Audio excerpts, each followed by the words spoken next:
We are Squawking Dead, a podcast pulverizing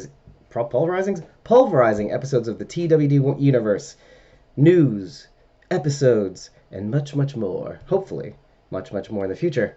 I'm your host, David Cameo, and we are about to premiere episode 79, covering the mid-season finale of The Walking Dead's 10th season, titled The World Beyond.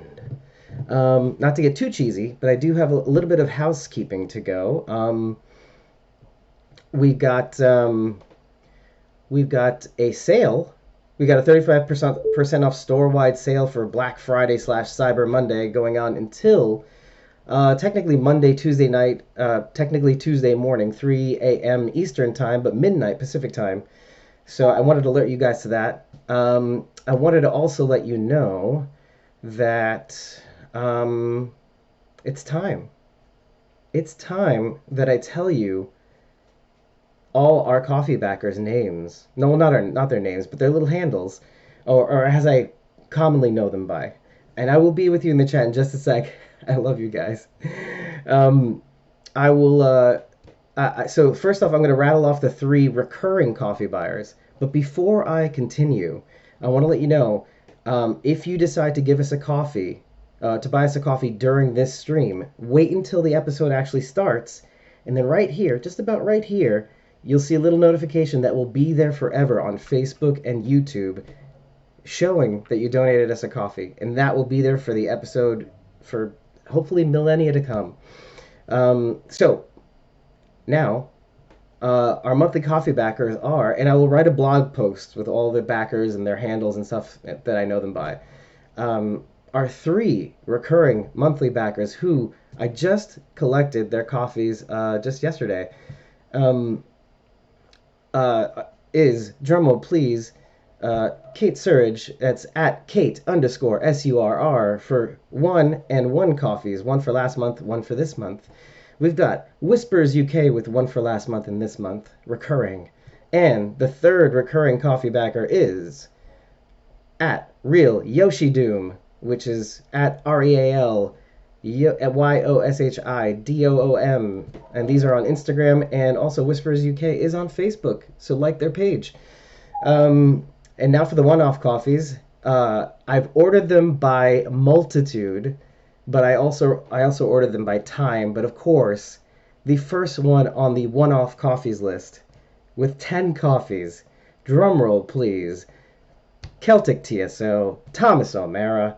That motherfucker gave us 10 coffees, and I think I owe him sexual favors.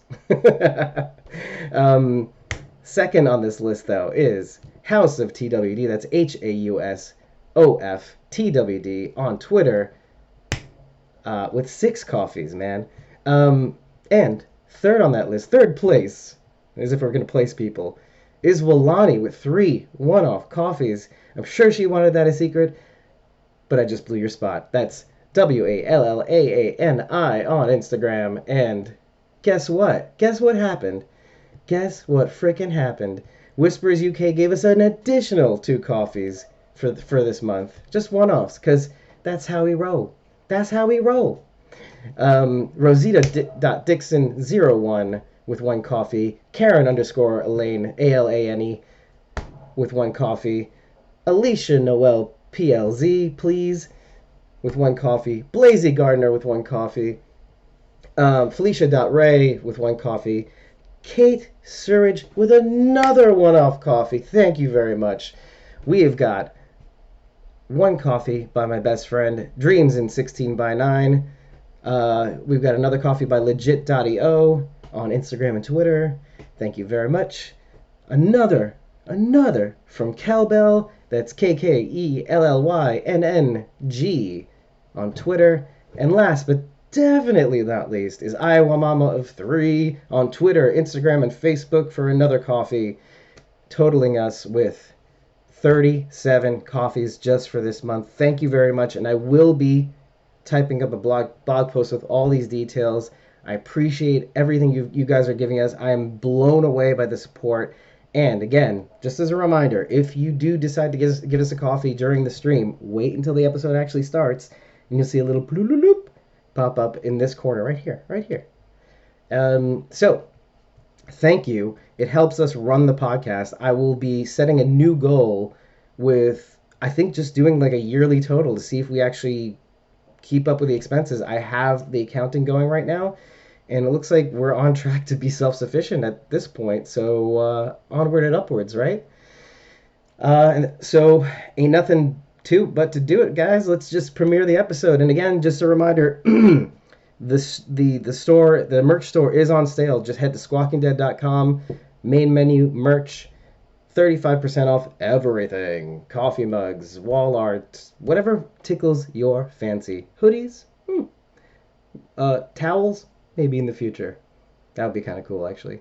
Phone cases, little expensive, but the mugs are like $11. That's not that bad. Anywho, let's do it. I'll see you guys in the chat on Instagram, Facebook, YouTube, Periscope, Twitch, and Mixer. No mistakes. And I'll see you guys soon. We are Squawking Dead. And welcome to...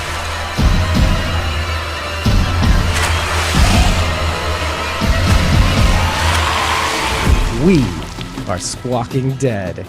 And welcome to the mid-season finale show. And we are ready to rumble in the jungle with our guest participants. A coffeeless, coffee-backed show with a whole bunch of people in the chat, free to the public. People will be popping on. Screen shares will probably end up happening. I will end up laughing my ass off if it does, and I hope it doesn't happen. It's going to be a nightmare to edit out.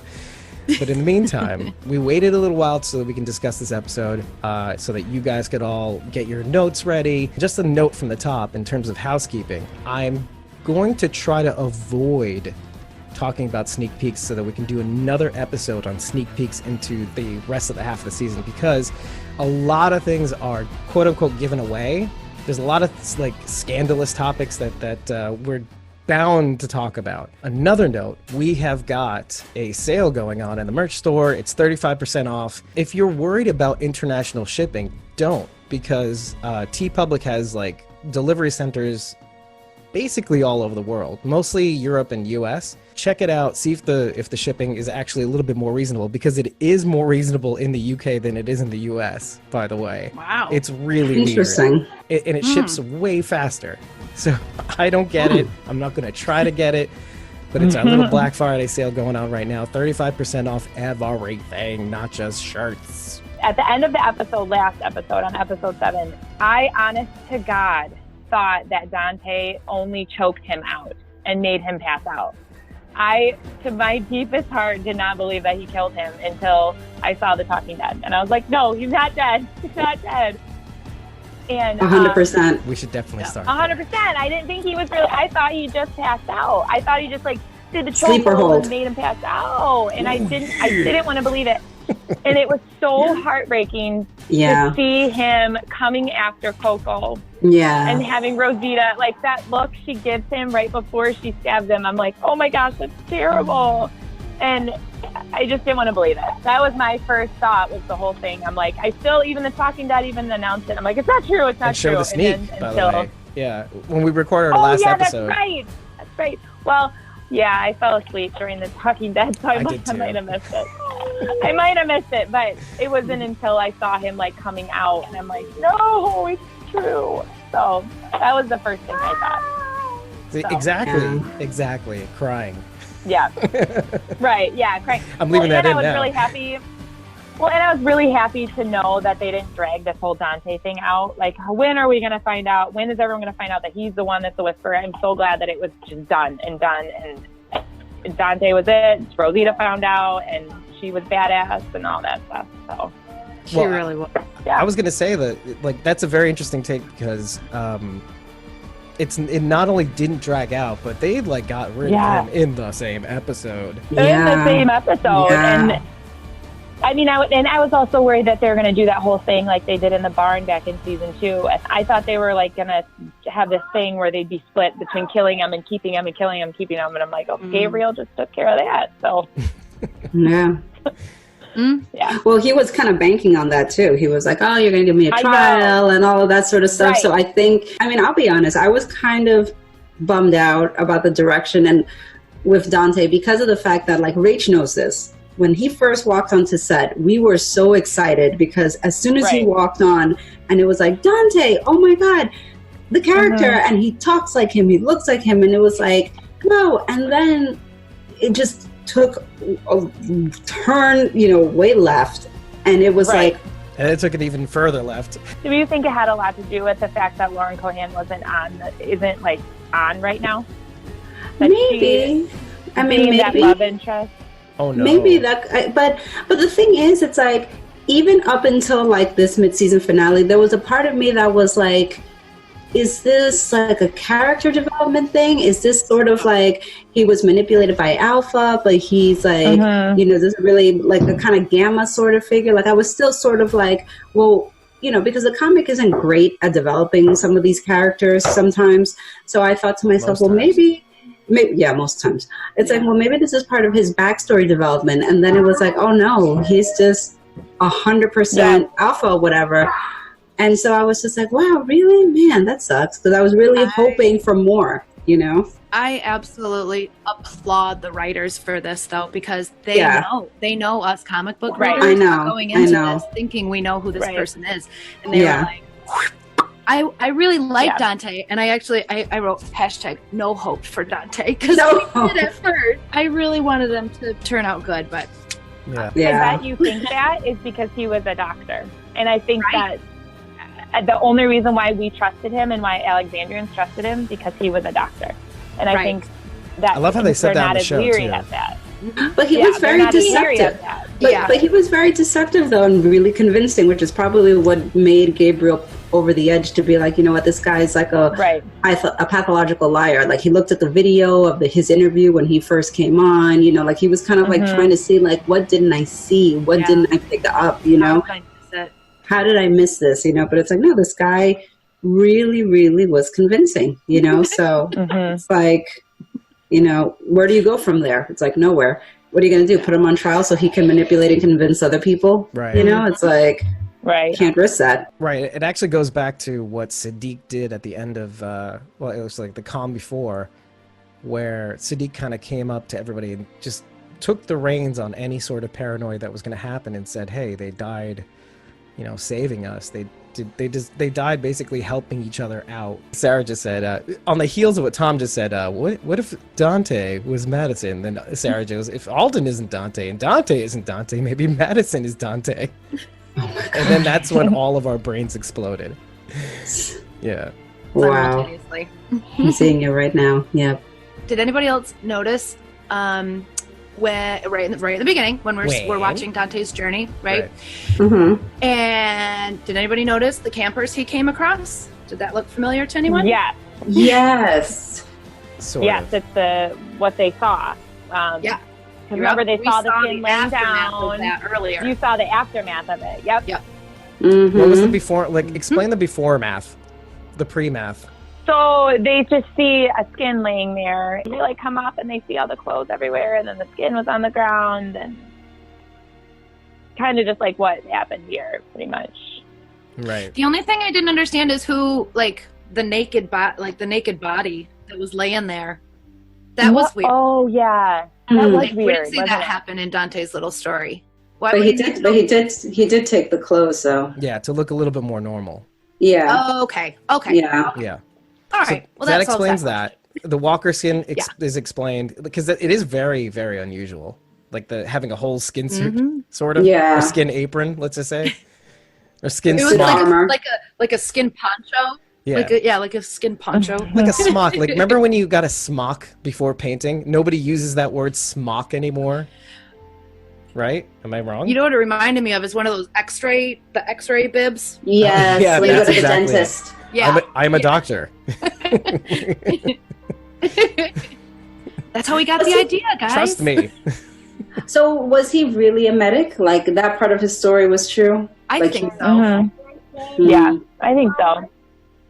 Because I know Gabriel was kind of like, when he went to the cell, kind of asked him like, I really liked you. Because he said he also had a kid, right? Yeah, so I mean, I think that they did a really good job by really, really switching up Dante's story and really kind of leading us down like, oh yeah, no, that's not like that. I'll give you guys one thing, because I usually love it. I love it. I get such glee when the comics readers have like something to beef about, like that's not what the character does. And then like so, but like this time I was kind of like, well done, and I'm not sure that I like it, but well done. Like, I mean, of course I like it because the way I feel, Right. which is always a good thing when you can make me feel something. What don't you like about it? It's the fact that I wanted him around longer. I did, Right. and that's you the wanted thing. to believe he was good. Yeah, exactly. Yeah. Or His not good, but like character- redeemable, or right. Right. Because he's I- a shit heel, but right. Even at the end, he kind of did the same way because he said Siddiq wasn't part of the plan. So he obviously liked him. Right. I mean, he wasn't being the animal that whisperers are. He had feelings for him, not like in a romantic way, but you know. So he was a little bit redeemable. Right. Yeah, and I mean that's the thing that sort of like bummed me out. It's like I would have wanted him to stick it out a little bit longer. I would have wanted to see like some sort of like, you know, just as much as like, you know, Gamma might be on the fence. I mean, although we're not completely clear on all that. I mean, the jury's still out on necessarily that.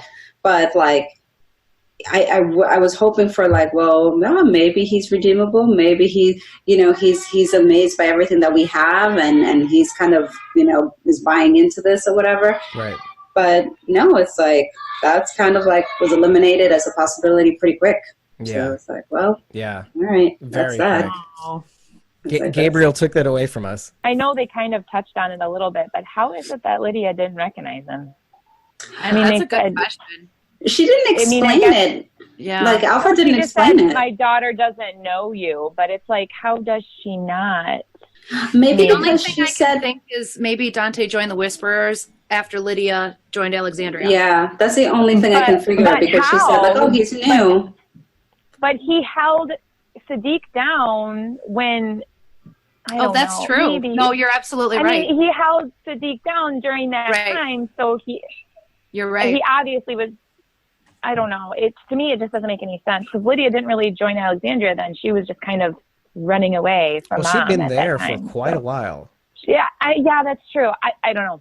She had been at Alexandria, and the night of the barn killings, like was Alpha at Hilltop. confronted. Right. Yeah, and Alpha confronted her when at the movie theater and all that, and then brought her outside, and then she basically decided like, no, I'm staying here. I'm not going with you, and you know, and that was Right. that. So, but I'm trying to remember how How long do you long. think that was though? From that moment to the Pikes. Well, they were still prepping for the And fair. then she trusts him enough to hold Siddiq down, and like I don't know. I don't know. Could have been his. It could have been his test. The It could have test. been her testing Yeah, him. that's true. Yeah, it could have been a test. And he Yeah. passed. So she gave him a Right. bigger mission. Well, Yeah. you won me Right. over. Yeah. Yeah. Right. Yeah. I mean, yeah, say if that was Megan, I bet if he had joined them at that time, she would probably test him to make him hold Siddiq. Uh-huh. You know, maybe. Yeah. Okay. Yeah. All right. Yeah. I don't know. I'm interested to see if, well, first of all, it'd be a really big risk if Lydia even tried to meet back up with the Whisperers. But if she does and Negan sees her, that's going to be interesting. Yeah, it'd be very interesting. That's going to be that could speed up our comic book future very quickly if that does happen. Oh, If he does, Yeah, as you said last episode too, just Yeah. seeing the behavior of how she's First going to treat hand. this child. Yeah, right? Getting first-hand glimpse. He's already like shown that he's protective of her. So if he sees Alpha treating her in some sort of way that Or in he any doesn't sort of agree way. with, he might be like spurred to react. right. And it doesn't even have to go down the path that you were trying to say in the last episode with the RAPE word. Right. No, it doesn't have to go down that route. Right. It could Not just be even. like the lashings. It could just be like the abuse that she just has inflicted on her for years, Yeah, and Sarah's like well, saying, her whole life, really. Yeah. Mama Deadhead saying, Alpha isn't dumb. She's got plans on plans, which is actually a good segue into. Very true. And I can't believe I'm going. Like we're bouncing around so many different subjects, but like this one, like in particular, as I was watching the end of the episode just before this recording, we get to the end, and it's like it made me think of Gamma, and like I'm sure that Gamma knew where the herd was. I'm convinced, and I'll tell you why. I think she knew exactly where the herd was. I think Alpha planned for the event that maybe Gamma was not going to give it up, or like in the event that she would flip or not flip even, and just said, "Let me just move the herd anyway." You know, I'm not stupid. Right. So which kind of first of all hacks our brains, because like, oh, so wait, do we trust Gamma? Do we trust Gamma? But I think it's really just Alpha's cunning. It's like, okay, let me plan for the event that they come by anyway, and if they do, I'll be there to see Carroll because I know that she's dying to get to me, according to Dante, because Dante's been feeding her some shit. Right. So, Well, I mean, she can just tell from the first time she stared her down, you know, from like a hill down to like a ravine. The second time she took a shot at her, like this is like the third time. So I mean, she knows like this woman is. Carol's not letting up until like she can get to her, you know. So she's had firsthand experience with that. So I mean, she knows how to get to her, you know. Right, Alpha's got her like in the palm of her hand. Yeah. I thought I wrote it down. I thought the same thing. I thought this whole thing was actually a test for Gamma. Like when she said, "Oh, the horde is in this, you know, sunken field." I think they were there, and like you said, Alpha moved them. And, you know, so they show up, they're not there. We think Gamma lied, but actually Gamma told the truth, and Alpha's like, Yeah. The chat's kind of going off too. Like Carroll needs to die already, and then oh wow. Whoa. Tom is like, this is like the Madison thing now. Oh, look at you. Thomas, we were friends. We were friends. There's no loyalties in the apocalypse, hon. Keep it that way. I mean, apparently, I don't know. Carol needs to catch herself up, but she doesn't need to die. I mean, you know, everybody's got an opinion.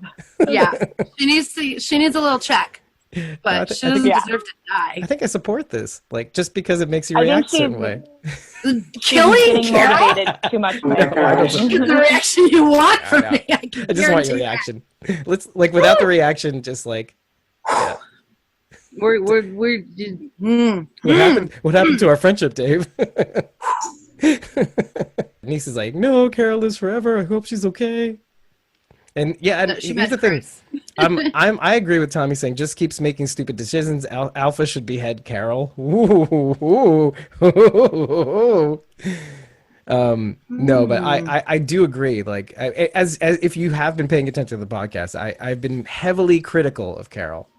She is making stupid decisions. I think I've even said that. I'm surprised. I agree with the poor decision making. I'm surprised with how many people are on board with just the way of thinking. Like, I mean, most people don't want Carol to die. Most people are afraid that these decisions might cause her to be killed. I have some theories on who I see dying in the second half of the season, but I don't see it being her. I don't either. So. I have a different theory. Her. Me too. Yeah. I have different theories, but I think she'll manage to pull through. I don't know. Yeah. I don't know. I find it a little bit more exciting to think that she may end up going. And this show holds no quarter. Like nobody is safe. Nobody is safe. Daryl's not safe. I think Daryl's safe. Well, nobody's safe. I'm pretty sure they're safe. They both did just sign 3-year contracts. Yeah. I don't think that doesn't mean anything, guys. They'll be there till the end. That means that they're guaranteed payment. But it doesn't mean that they're guaranteed to live. Why would they pay them not to work? That doesn't make sense. Flashbacks? No. Yeah. No, they'll be there. No. Nice try. You're trying real hard, but it ain't working. Yeah. I am. Next. Daryl will be around to the end. Right, just because he's a cash cow. I could see Daryl getting Rick's comic book death. Like the way Rick goes down in the comic, because it would fit Daryl's life of a recluse. Or Dwight's comic book death. Sure. I could very much see. No, like the way Rick goes in the comic, I could see Daryl going that way. I honestly I don't know. But I mean, yeah. I think it would be poignant. I think it would be it would be very fitting to someone who lived their life as a very isolated person, you know? I don't know. I could see it. And I mean, we are going off the rails a little bit, but with everything we saw with Rosita, personally. Hold up. Sarah just brought something up really important, which is my point exactly. Laurie Holden hasn't had an 8-year contract and bought a house in Georgia, and she still was taken off the show. Didn't she have Andrea a huge conflict with... It goes to my point. Oh, but she just sucked. She was the best. She was a terrible character. It was a terrible character. There was no way she was going to last 8 years. You could make the argument that Carroll is acting similar to Laurie. You could try to make that argument, but you'd be wrong. Listen, if we want to talk about trying to kill Alpha, and Laurie was in bed with the enemy. So I mean, Andrea. In bed with the enemy. Yeah. So speaking of Andrea, little difference. I am calling that I feel that Rosita will get Andrea's comic book death. Okay, so you're gonna have to explain that. Okay. I can see it. Well, you mentioned this. You mentioned this briefly in the last episode. But that's a good call. Is this something we can kosherly talk about, or just mention and then people look at it if they want to? We're seeing Rosita being this very martial, and we kind of saw it from the beginning of the season with her on the punching bag and like the training and all of that sort of stuff. And we got to see some of that in action with Dante, obviously. She put those skills to use. She seems to be very concerned about being able to like protect her daughter and all this stuff. And she obviously has this relationship with Eugene also.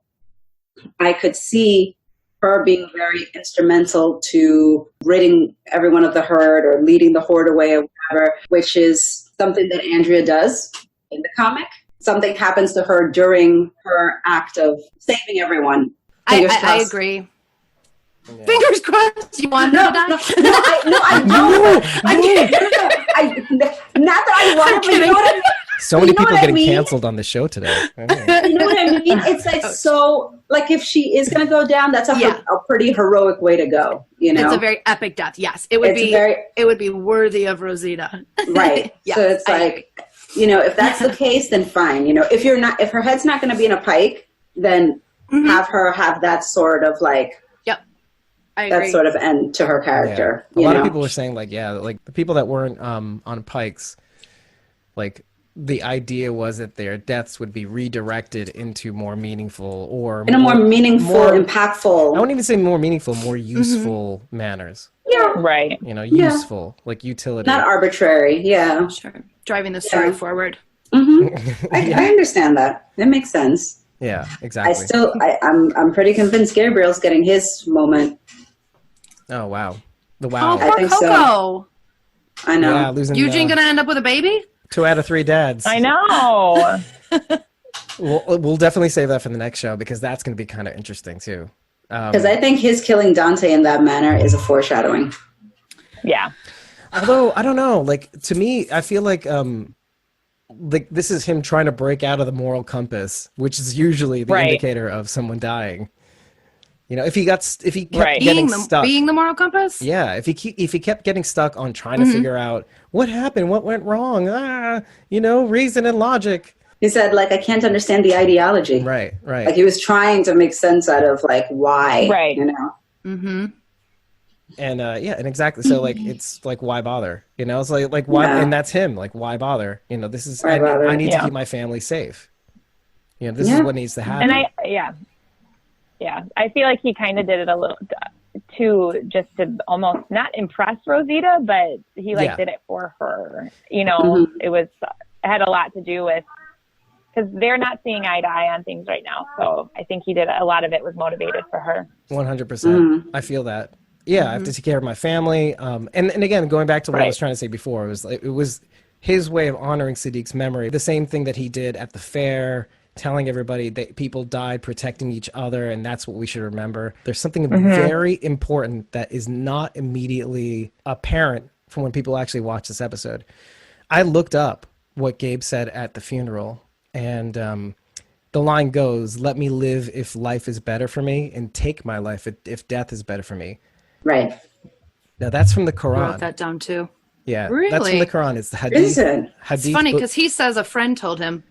It was a quote from his friend in theology, seminary, etc. So It's from the Hadith. It's That's from Book awesome. 75, and which is titled "Patience," quote unquote, which I also found kind of interesting because doctors, patients. Now, Hadith 32, Muhammad said, "None of you should wish for death because of a calamity befalling him. But if he has to wish for death, he should say, 'Oh Allah, keep me alive as long as life is better for me, and let me die if death is better for me.'" This is a very contentious quote in Islam. Now, this quote is actually referencing a lot when people talk about, can I kill myself in order to escape a calamity?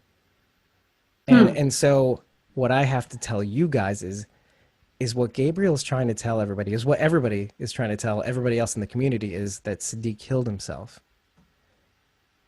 And that's huge. Okay. Yeah, because of this verse. Okay. This verse is what people cite when trying to figure out if we're allowed to kill ourselves to escape a calamity. Oh. See. So they don't want to freak people out Exactly. by saying that. And it's Dante not apparent. was It's a not whisperer. apparent to people who are watching this episode. And I need to bring Right. this up. They're going to have to, they're going to have to tell everybody where Dante went eventually. Yeah, they're Right. going to have to address it. Or not. They'll just say the somebody's Whisperers going to need got a him. doctor. Both Well, doctors are gone. They'll just say the Whisperers got him somehow. I mean, he was on a run. You know? Case closed. And they burnt his body, so there's no evidence. They did burn his But body. can we yeah. go back to the Right. suicide thing? Erased that. Yeah. I mean, let's go back to the suicide thing. This is crazy. Who's going to believe that though? Honestly. I mean, I get like it's It's you know, Gabriel. that's what they're saying, but who is going to believe that Siddiq killed himself? I mean, if you go back to his behavior, people are trying to reconcile, basically what, his behavior matched with his actions and stuff like that, and his inability to sleep, which everybody knew about. I can see why the show would not want to make that apparent. See, and I mean, unless people know that history, that's not what they're going to take from it. Right. I mean, are they going to tell people who were the ones drawing, like, Silence the Whisperers?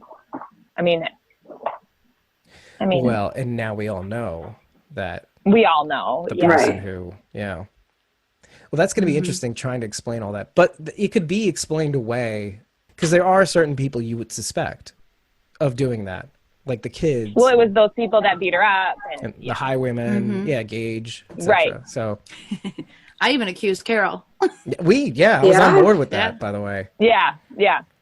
Right. Yeah. Well, and there comes the question, right, which is not answered, is that did Carroll or did Dante release Negan?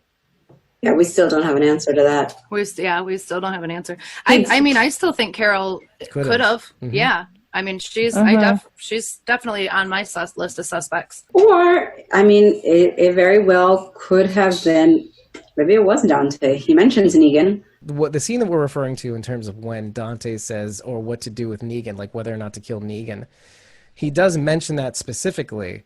However, he doesn't really mention explicitly that he let him out. So No.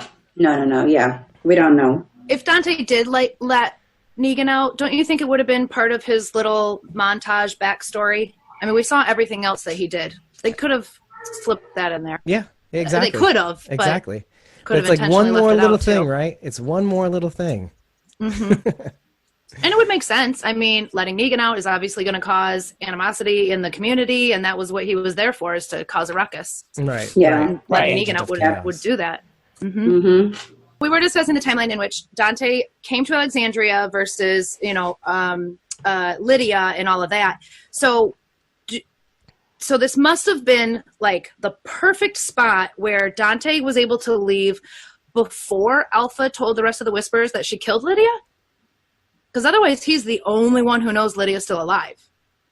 And would she allow that? Right? Yeah, probably even to watch Lydia in some ways. See Well, what she's she up says to. Lydia doesn't know who you are, but does he know who she is? Would he even recognize her? Well, I mean, obviously, that's a everybody's good pointing and point. staring at her, but But I guess he could figure that out. he could figure it That out. wouldn't be that hard. it wouldn't be that hard. But did he know You're just beforehand? gonna repeat what I say? No, I'm kidding. Well, I mean, I'm agreeing with you. isn't that the whole reason why he paints Silence the Whisperers on there? Isn't To that like the whole reason? frame Lydia? Not to frame her, but I don't know, to not only to mess with the Alexandrians, but also to bring up that fear and That is great. that Lydia is, she could turn at any moment and, go Okay. back. All right. So Yeah, kind of 'cause- a message directing towards her. Right. Okay. Yeah. Ooh, Yeah, because at the time, like it is a good idea to. That's really great because if you go back to the beginning of the season and you watch going forward again, you see Alpha having a hard time letting go of Lydia. You know, building that little baby bird's nest or actually kind of a big bird nest, and trying to reconcile what she quote unquote did or didn't do with Lydia as far as Lydia's concerned. So I could see her making an irrational decision to have Dante not only like make others suspect, each other, but also to kind of push Lydia out so that they can take over. I think that's a good idea because like I think if Alpha can get everything that she wants, her cake too, she would have Lydia back, and she would probably, and this is maybe on my opinion, but maybe I can get you guys to respond. Like she would get her cake and eat it too, in spite of the ramifications to everybody else. Like her saying she killed her daughter, and if she can push her out before anybody else has to die, then she gets everything she wants, and she could probably get everybody into the fold again. Now, do you think that's even a thing that's possible, or? Well, yeah, if Lydia comes back and anybody even questions Alpha, like, well, hey, you said you killed her, she'd be like, yeah, what about it? Right. Argue with me. Did I stutter? I did say that. I lied. What are you going to do about it? Yeah, exactly. Yeah, no, You exactly. got the Jolly Green Giant over here to say something about it. Come on. Right. I mean, like, That's they'll the come only at thing. you for like anything. So Yeah. I mean, if you really, really think about Beta, he is sympathetic, to blind a large loyalty, part. Yeah. fiercely loyal. Yeah. I mean, you Kinda saw admirable. that little showdown, Well, and right? he loved her too. I mean, I feel like he loved her too, even though he's not going to admit it, but I think he loved her too. Very much. I note that you Lydia? say Oh, loved. yeah. Oh, you Yeah, love and Lydia. knowing that Lydia. Yeah. Lydia, and knowing that she's alive, agree. it almost, makes him sympathetic to that because it's almost like a relief, like, oh, you didn't kill her. Okay. Mm-hmm. Yeah. I think in some sort of way. I think he cares about Lydia in as much as it helps Alpha. I don't think he cares about Lydia that much. You don't think I think so? he's more ambivalent. I think he's more interested in keeping Lydia safe in as much as it keeps Alpha happy. That's how disconnected I think he is from reality.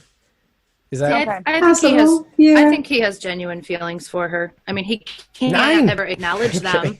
I know he would never be allowed to acknowledge them, but I think he does. I do. I believe he has genuine feelings for Lydia and care. I think you'd like to think that. I would like to think that, so I'm going to. That's an I awesome can see what you're response. saying. Yeah. Satnam. Anyway, so I might be wrong. yeah, Yes, I mean, Satnam. we're probably both wrong. Who knows? Maybe Beta will have a Gamma moment, and then Maybe. go into Hulk rage, and that's Oh, when gosh. Negan makes his move. Yeah. Well, Yeah. Beta's looking at Alpha right now the way Daryl's looking at Carroll. Yeah, parallels. Right. Huh? Mm-hmm.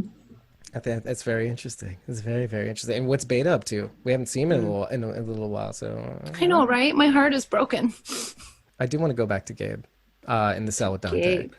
Just like looking at the scene in my head and that whole primal scream that he does. Like even when Dante's down for the count, like he just lets out the and then he jumps on him again and just stabs him in the chest some more. Yeah. Like I'm just trying to go through because it made me immediately think of Four Walls and a Roof. Mm-hmm. Like him catching up yeah. finally to where With the group Rick. is. Yeah. Yeah. Him watching all this happen in front of That his was a eyes. classic episode. I feel he got a catch-up lesson somehow. Like he's been skipping Yeah. around in terms of his like evolution. Like oh, let's embrace logic first. Oh wait, let's go back to brutality. Which is But why he I'm not started so off with brutality. I mean, he locked his entire congregation out and listened to them die. Oh, but he took the easy way out on that one. You know what I mean? He did, You know? but that was pretty brutal to hear that. It was pretty and to heinous. not do anything about it. And he didn't see all these people die. That's the thing. Like, he didn't see them die, no. When but you can shoot a bunch of people like from miles away, it's very easy to not connect it, you know? But like now... He did kill them, though. Yeah. Yes, he did.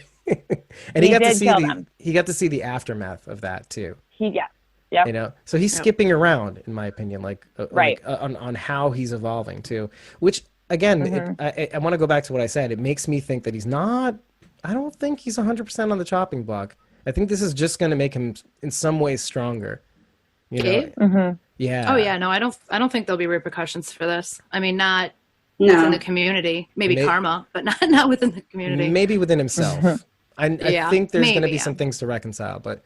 Because then you'll see maybe a sort of drift between he and Aaron. Aaron is trying to go back to his ways, the original Alexandria, the original person trying to bring people in, you know, that part of himself. And and it's kind of like the Rick effect, where Rick wasn't untethered because Carl was around. Aaron is not untethered because he has Gracie around. And so he can go back. You know, he has like a pathway, an anchor to go back. First of all, that scene with Gracie is what we all need. Yeah. Because I need to have more scenes with he and Gracie. It just makes sense to me. Yeah. Yeah. It's good to see him as a father. Yeah, 100%. You know, that, it's also Aaron scary. That we all know and love. Right. It's also scary to see these scenes because as soon as they touch our hearts, they're going to kill somebody. Yeah, I know. You're so cynical. It is really cool to see. We've had 10 years to pick up on this. And that's how they hack your brain. Yeah. I think it's cool to see Aaron doing pretty much what he's doing in the apocalypse, what he used to do prior about the apocalypse, like going into these horrible situations and trying to be this ambassador and this good person. And it's good to see him doing that now with the Whisperer. Like he's not giving away too much, but he's almost letting his guard down, but for a purpose. And trying to recruit her and get her on their side. It's good to see him doing that sort of stuff again. Yeah. I agree. Yeah. I agree. Dave, you better say Sarah's comment. No, I will. I just like to keep you in suspense. No, not me. Her. She's losing it. No, I'm looking right into your soul, Sarah.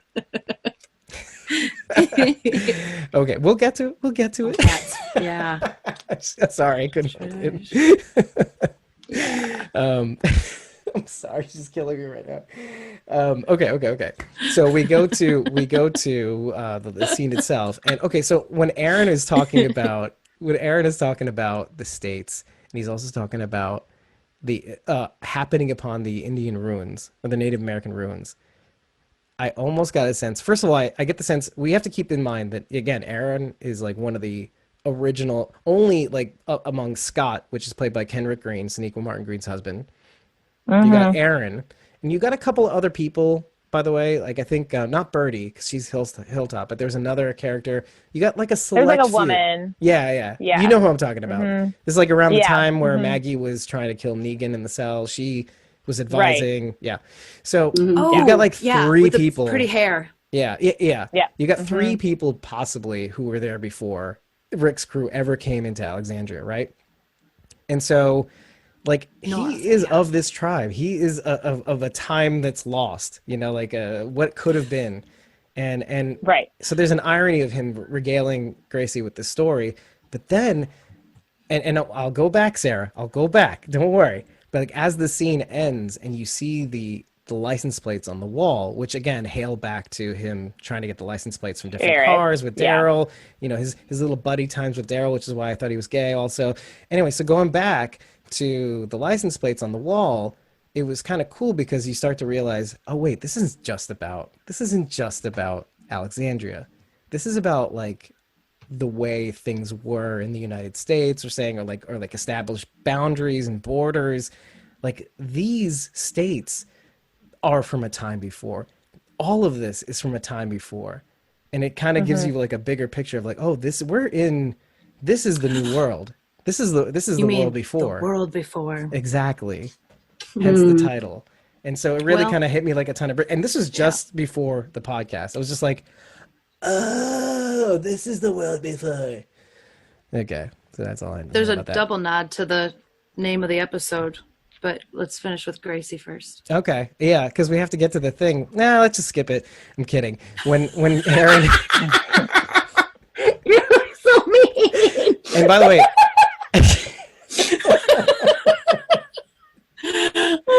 I have to point this out, and it's not. It's to be fair. When I first saw this, Aaron high fives Gracie with his metal arm.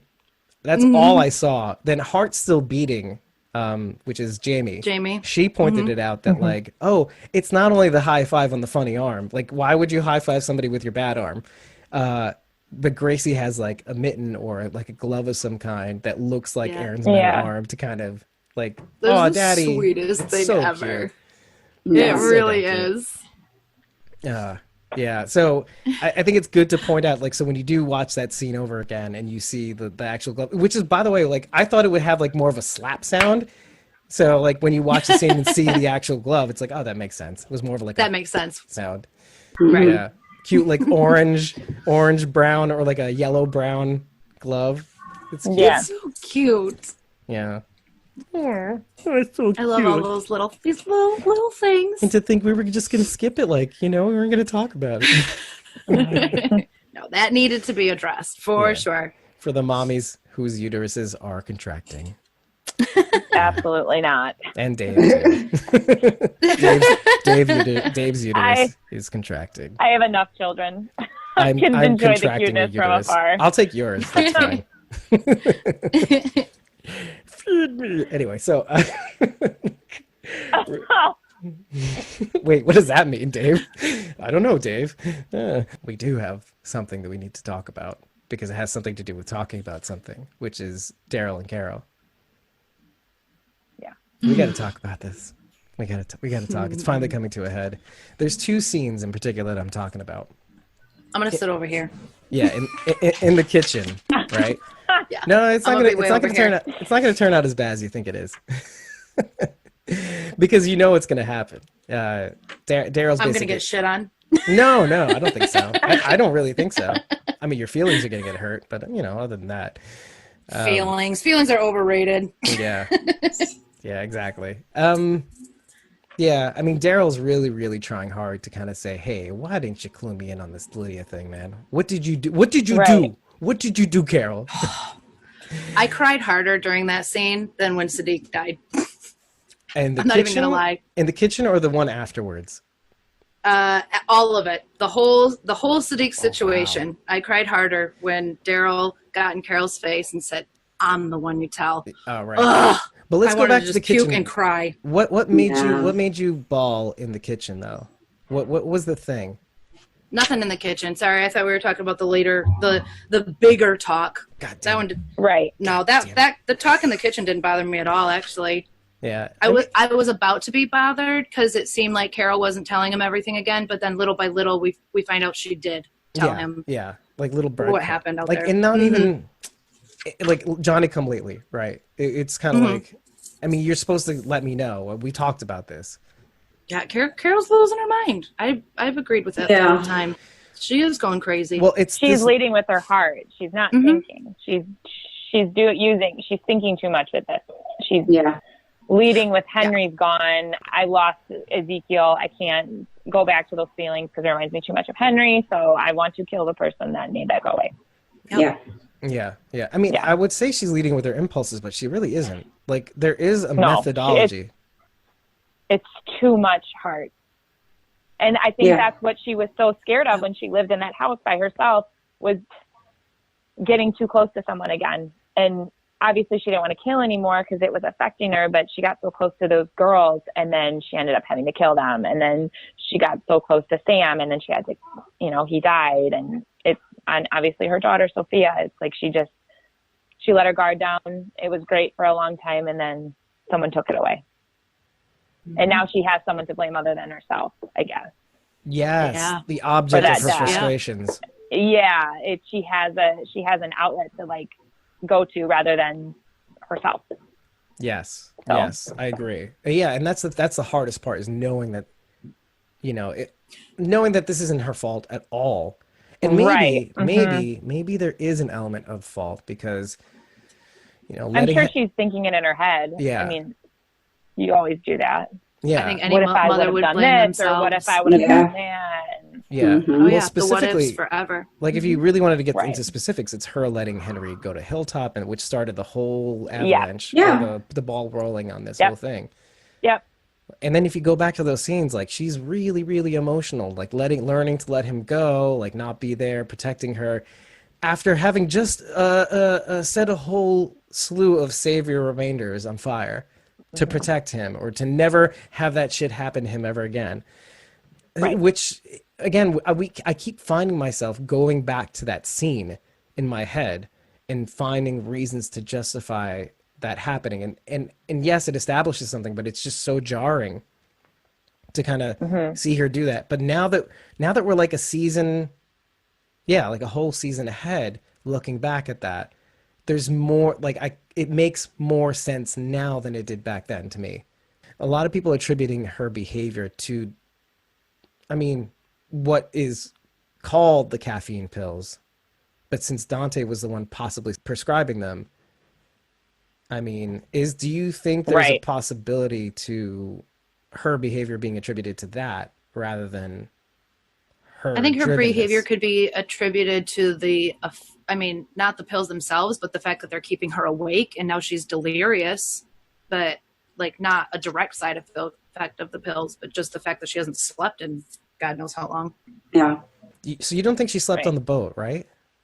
Yeah, I do. I think that's probably the last time she slept. Okay. Yeah, I think that was the last time she had some peace. Yeah, that was her silence. That was her shutting everything out and shutting everyone out. Was going on that boat. Her cocoon moment. Some people say like being on the water, curled up. It's kind of like being in the womb, like free floating almost. Maybe while she was on the boat, she hoped that our group would have taken care of the Whisperers by now, and then she gets back and finds out not only are they still around, now we're following their rules. Like, I'd be through the roof too. That's a good point, hon. Yeah, you got me on that one. Yeah. I don't think anybody is questioning why she's upset. I think everybody understands why she's upset, but her actions are all over the place and cannot all be justified. Yeah, I won't even say I can that. admit that. Like I understand her motivations. Like I understand why she's doing what she's doing, and it's very like me. diabolical. It's very calculating. I don't think she's leading as much with her heart than this weird, almost like, okay, if you really want to put it into words, think of a fast walker. Think of because a walker is all about id. It's all about desire. It's all about, everything else doesn't matter. I just want to eat. Like Carroll is acting kind of like a World War Z zombie. She's fast walking. She has she has her faculty. She's adept. She knows how to strategize, and she's driven to one thing, and that one thing alone. And so it's very interesting to kind of do the comparison, because that's all she wants, and she'll go around if she's blocked. She'll jump through hoops to basically get what she wants. It's like almost reminds me of like a cheesy horror movie where she runs to the basement. I'm like, yes. Thinking. I was like, why are you going into the cave? Why are you chasing after her? Why are you going into the cave? Why are we? This has never been a good idea. Running into a barn full of knives. It doesn't right. Chainsaws, knives being held by a whole bunch of people. God, I know. Yeah. Yeah. But Daryl even says it. He's like, are we not going to talk about how this could be an ambush? When they were like talking about the horde and all this sort of stuff, he was like, hello, we're not even going to discuss. He's thinking. Right. Not thinking, he's thinking. Right. It's like, are we not even going to talk that this might be a possibility here? It's like, this is back in the kitchen again still, right? Yep. Yes. Right. Yeah. And it's what do you want to do just now? And this is like the fans, by the way. Like, I hear this from the fans before this episode aired. The fans were saying, what do you expect her to do? Nothing? And that's what Carroll says in the episode. She goes, so what, we should do nothing? Mm-hmm. And so there's this weird thing where you kind of agree with both. I agree with what Carroll is doing, just not always how she's doing it. Yeah. I understand the reasoning behind it, of course. Yes. I just think the execution could be done better. Can it be? Yeah. I mean, with the information that they have, though, right? Well, or they don't have. That's the thing, and I think that's Carroll's point. Yeah. It's like we're operating off of information we don't have. No, I would not note one thing about that kitchen scene is that Daryl makes it a very, very obvious. No, I don't know about obvious, but like his point is as follows: we're going to find Lydia. That's what our mission is. Our mission isn't as much about Aaron's information about the Horde as getting Lydia back. Because he understands that having Lydia is like, well, like Carroll says, like a shield. But I'm like... But like Michonne says, though, it's like, hey, as long as she's here, we're safe. Yep. Right. And she thinks that because Alpha won't attack a community that her daughter lives in. Yeah. That's the presumption? That's the presumption. Okay. And even with the information that dropped, probably. Yeah. I don't know. Because any whispers she sends or they capture, they'll know. Yeah. You I mean, know? I get that Daryl's feeling really protective over Lydia and everything, but what is the urgency? I mean, besides protection for us, is that his mission to get our protection back, or is he genuinely worried about Lydia? Because to me, that seems like just a little bit silly because she's lived over half her life in the woods. Like she can handle her stuff. I think it's a little bit of both, but I'm actually more on the page of, like, I really do think he cares about her. And secondly, Carroll did her dirty. Yeah. Oh, yes, she did. Yes, she did. Maybe he just wants to find Lydia and be like, I didn't know anything about that. I'm not a part of that. Yeah, that was this bitch right here. That was right there. All her. I think he can relate to her in a lot of ways, you know, with because he knew exactly when she was in the prison at Hilltop with the switch, you know. Yeah. He knew what those were, and he knew when she was telling that story that it wasn't her dad, it was her mother, and he knew kind of like the psychological stuff going on in her head and things like that. So I think he can relate a lot to her. And even when Alpha comes to get her the first time, he says something like, yeah, like wait, what was that? That was awesome. That was awesome is what it was. Wait, repeat what you said?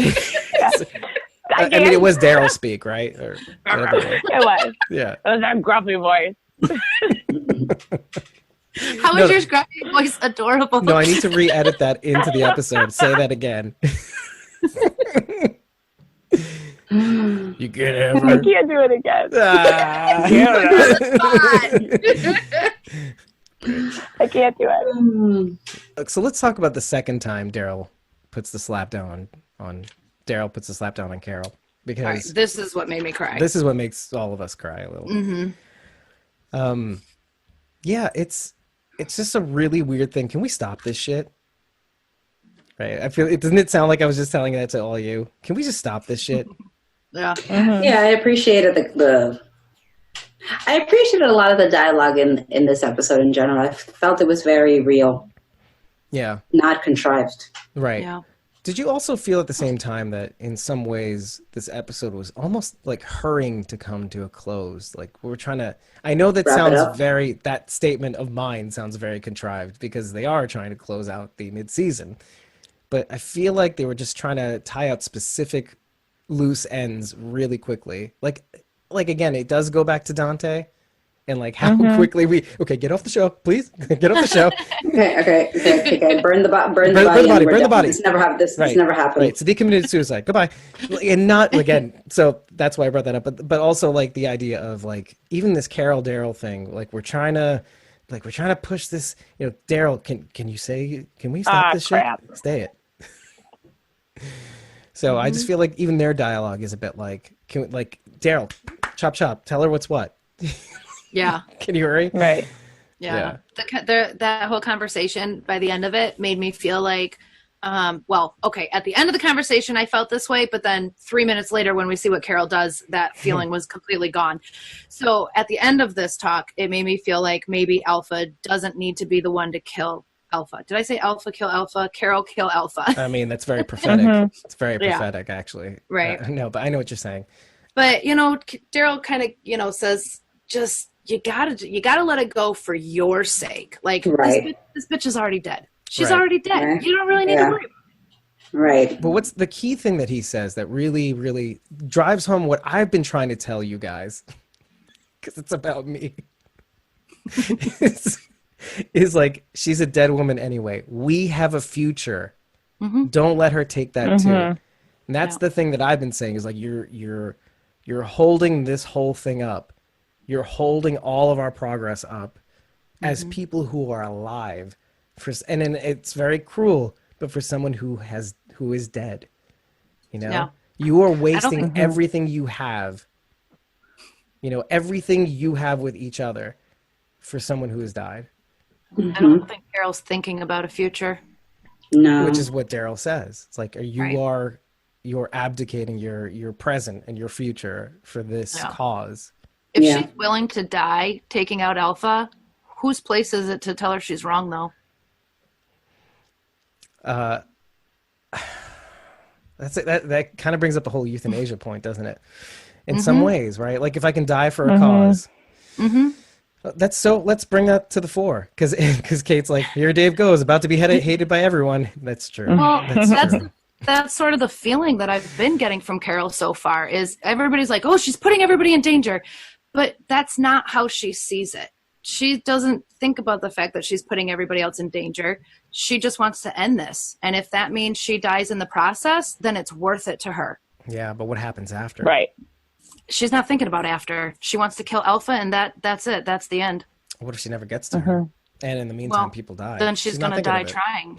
She's not thinking about that. She's thinking about vengeance. She's thinking minute by minute. Yeah. Yeah, and which is unfortunate, right? She's the most in the present one can be. Like it's the one time. It's nihilistic. I mean, it's the very definition of nihilism. There was this moment, like right after they have this heart to heart. It's like, I'm the one you tell. Oh, And that like, right there. And I don't know how. And how many people do you think related to her right there? Daryl also.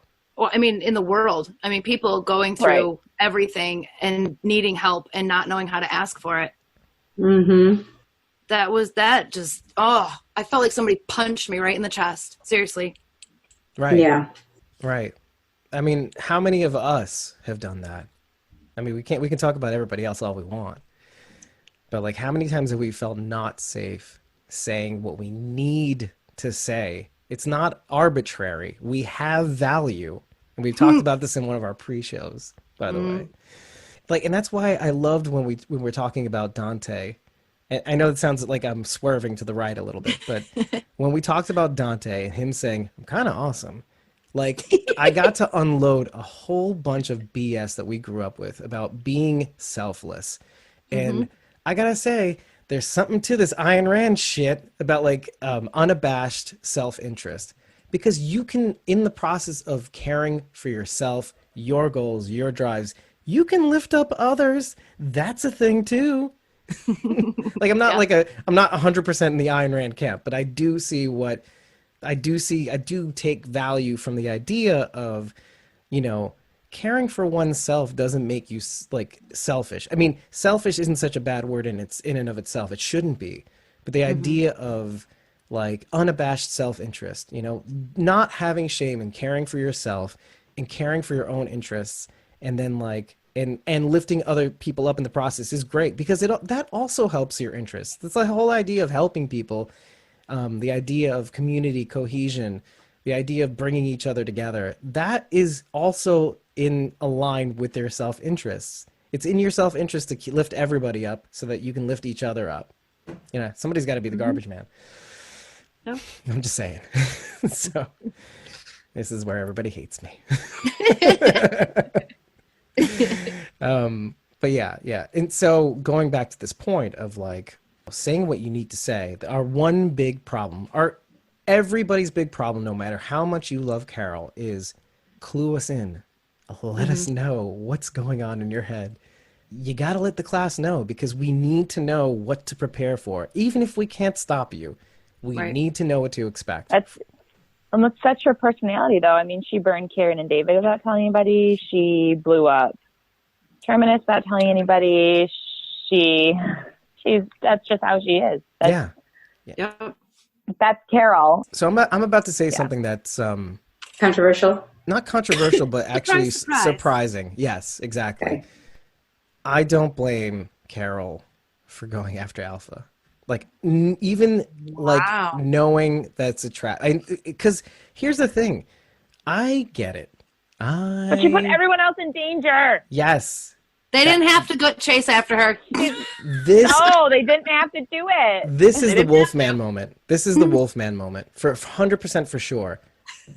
Like the thing is that we have a bird's eye view finally with all the information that we have, that this is definitely Alpha goading Carroll into a trap. Yes. Mm-hmm. It's interesting to see me be okay with Carroll doing what she's going to do. Because again, this is the Wolfman moment. This is like, we have all this information. They don't have all the information. We kind of know that the horde was moved by Alpha. And so Alpha's goading her into a trap. Mm-hmm. And so I almost don't blame her for following. Like, this is her moment. You know, if she can take her out in this moment, it's over, essentially. Well, yeah. I think I would have done the same thing Carroll did, except when I got to the edge of the woods, I don't know that I would have kept running. I would have charged at her and scared the hell out of her. Mm-hmm. But once I realized I wasn't going to catch her, I probably would have stopped and went back to the group. Mm-hmm. But she killed Silas. No, I know, but in that moment, I'm like, shit, I can't get her. I'm not going to outrun her. I'm not going to catch up to her. Yeah. I gotta be smart. But you're not her. That's what I'm trying to say. It's like, you're not her. You don't know what she's feeling in the moment. And and probably other guys, well, everybody's telling her, stop. I mean, I think they say that, by the way, when she goes off, right? Do they not say stop? Yes, they're all screaming like, Carroll, no. Okay. I just want to make sure, because it sounds like we're reversing our roles a little bit on this one. I mean, here's the thing, like, acting emotionally, I totally get it and I understand it. But at the beginning of this episode, we hear Dante, Carroll hears Dante say, this is the plan. Alpha is driving you to make bad decisions. And this is just an example of another one. Yeah. Yeah, and I don't blame everybody for following. This is like Sarah says the same thing, Mama Deadhead. I don't either. It's like, I don't blame them for going after her. Because I don't either, but we can't blame Carroll for what happens. Yeah. Carroll, what do you think, Carroll? I mean, it's complicated. It's an impulsive, because it's an impulsive move, obviously. And like, it's like Ashley was saying before, like in terms of the whole sort of like horror genre sort of thing, where it's like, don't go into the garage, don't go into the woods, don't go into, when it's like, I see the mouth of a cave, I'm like, I don't know, man. I gotta go in that cave, yo. That's probably not a good idea. Right? Like, none of this seems like a good idea. Well, and it's something Carroll would have totally done. Like, if she was trying to get someone to chase her, she would have had that person chase them into her cave. And it's like, she's not thinking ahead. She's not. So. She's thinking very emotionally. And it's getting the best of her instead of being strategic about, because Alpha has no emotion behind it. She's being very strategic in everything that she's doing. And it's working in her favor, because all she's doing is playing chess with everybody and just kind of like manipulating and using people as pawns in the way that, sees fit. Right, because it's one-sided.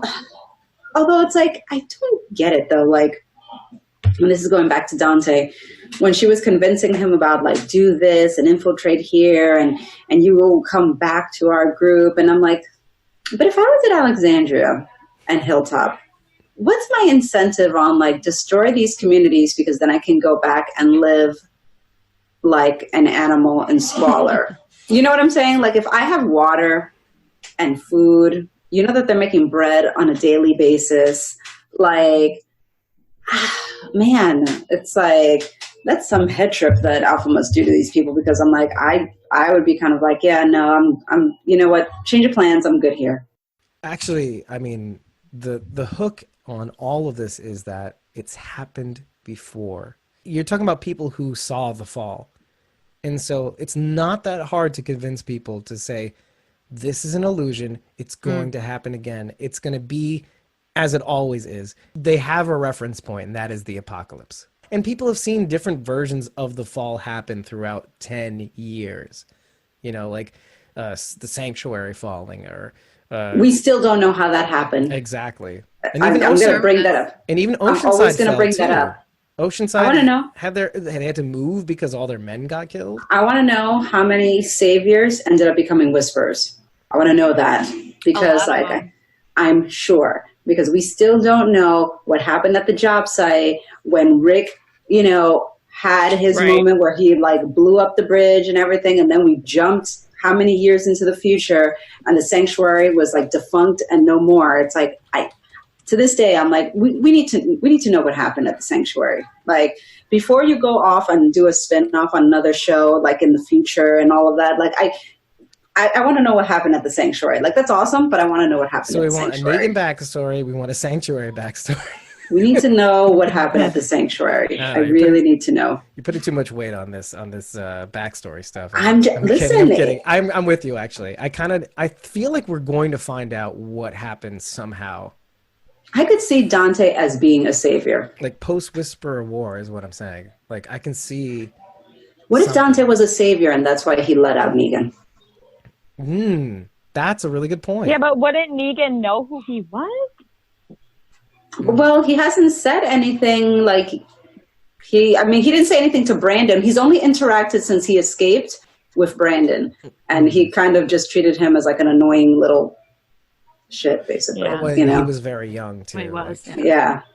He was young. Like, he wouldn't know like who Dante was, but it just seemed like I could see by way of personality and all of that. Like, could Dante have fit into like that whole savior crew? Yeah, 100%. Yeah. He would have like fit into that crew, whatever.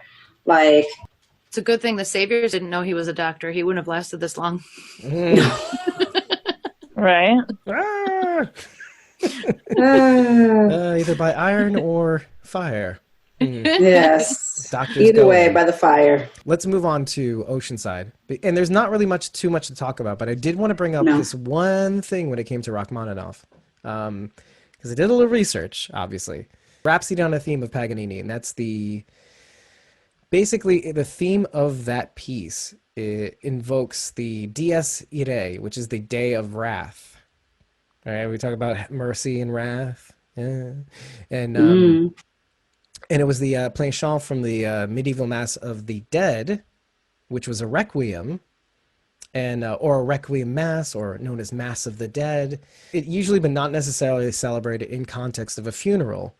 Okay, and we had Siddiq's funeral. The opening words of Dies Irae, the Day of Wrath, indicate this poetic composition speaks of the Day of Judgment in fearsome terms. You know, and then it appeals to Jesus for mercy. So, like, wrath, mercy. So that's why that piece is like so prescient. I just thought you guys would find that entertaining. I find that very interesting. You know how I am when they pick pieces of music to drop into these episodes. Right. There's always a deeper meaning, and I love it. Yeah. I love the detail that they put into it and everything. Yeah. So and so we see the quest for Luke to find this piece of music, which, by the way, I love that he's still on the show. I will forever vie for him to be a part of the show. I will not be happy if he goes, because we need him. We definitely need him. That all the banter between he, Michonne, and Judith in this episode was just so well needed. Like, to see Jules, it's like, stop that. Right. You're naughty, Judith. Stop it. I love it when he's in the library right after he finds the music, and he's, you know, he gets attacked, right?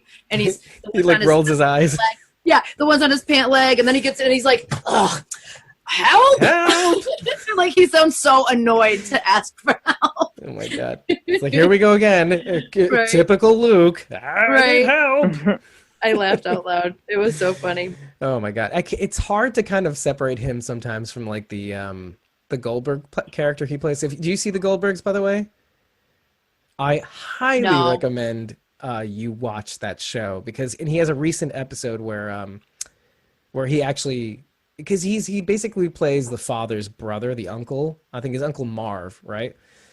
And he's just this incredibly bad fuck up. He's such a fuck up on the show. Like, as an uncle, he does like almost the impossible in terms of how badly he can fuck up in this last episode. It has to do with Thanksgiving.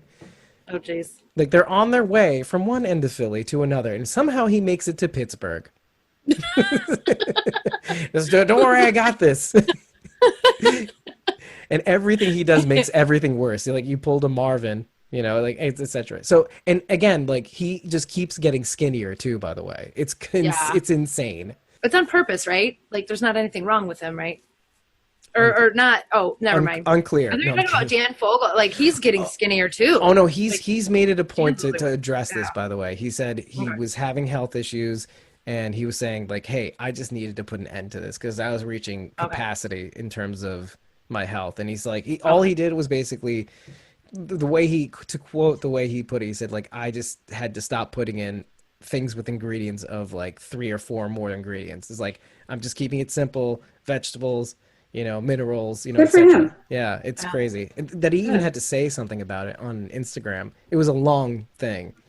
Yeah. And people were probably worried.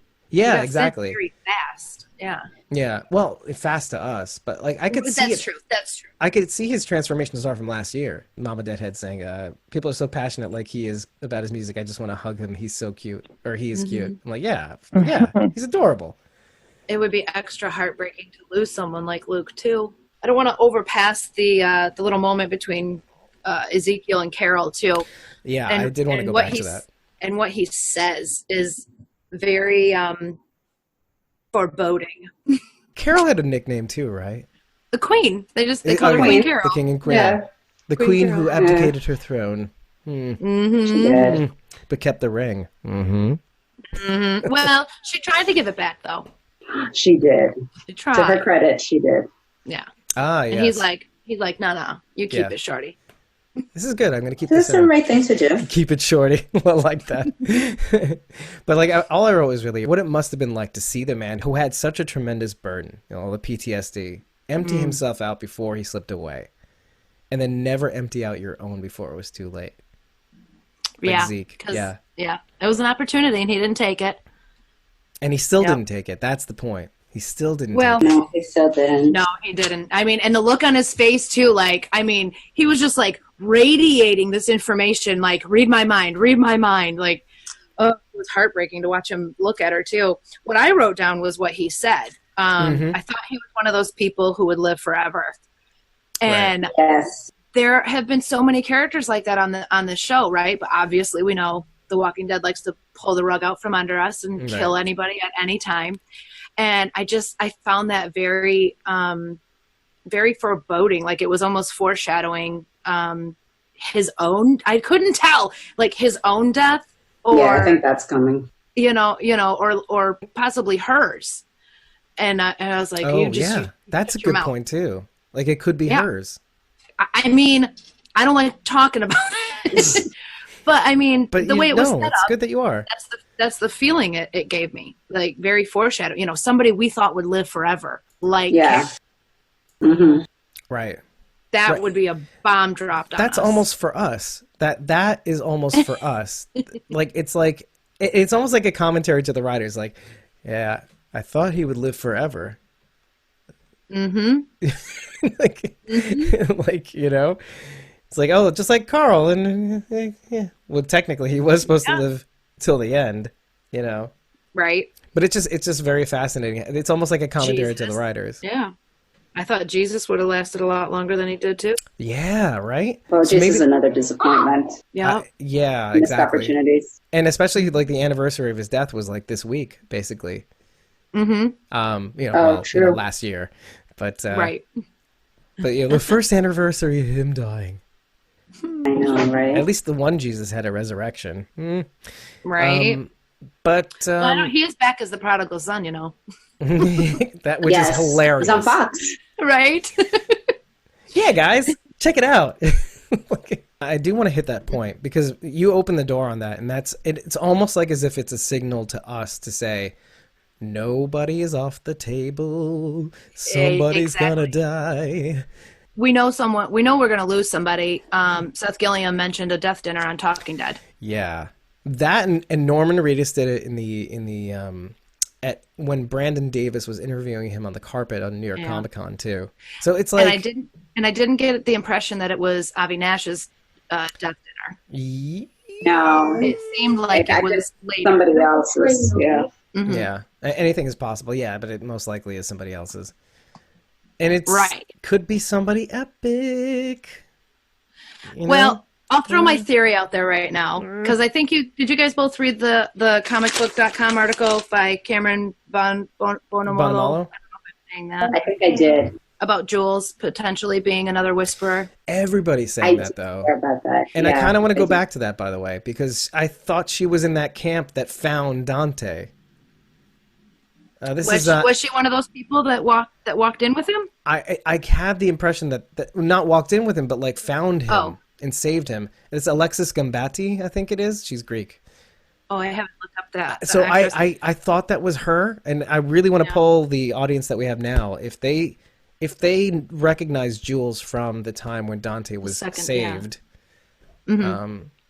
I thought that was her. I mean, if she's in that group, then I would safely say that rules her out. Yeah, but I just didn't notice, and I thought it was an interesting theory too. I mean, we're seeing I do think so too. And he's developing, these feelings for Jules, and he's gonna, go and be with her, and then if we find out she's a whisperer, she might kill Luke. Yeah, but I think that's almost too formulaic, though, don't you? I mean, at this point, even if they were going to do that, I would scrap it at this point. Yeah, exactly. Even if that were what they had already done, I'd be like, nope, we're redoing it. Reshoots are a thing for a reason. Reshoot. Yep. Yeah. Yep. I would. Yeah. I'm sure, and maybe they filmed both scenes too, like both paths. They've done that before too. Yep. Yeah, that's not unusual. We've been here. I like that they even keep the cast guessing. I mean, they're filming all these scenes and they don't even know which are going to be used in the episode. Yeah. Tell us what's going to happen. I really don't know. You're like, I'm not sure. Stay tuned for next week on SQUAWKING DEAD. No, we still have the Oceanside to cover, but right. But I think that's great that you brought that up, though. Yeah. Before we get to Oceanside, we got to touch on Rosita and Eugene just a little bit. Their little interaction was so cute, and so awkward all at the same time, right? Like, Rosita seems, much more comfortable. Oh, by the way, I need those knucks. The spike knuckles. Yeah. I need that in my life.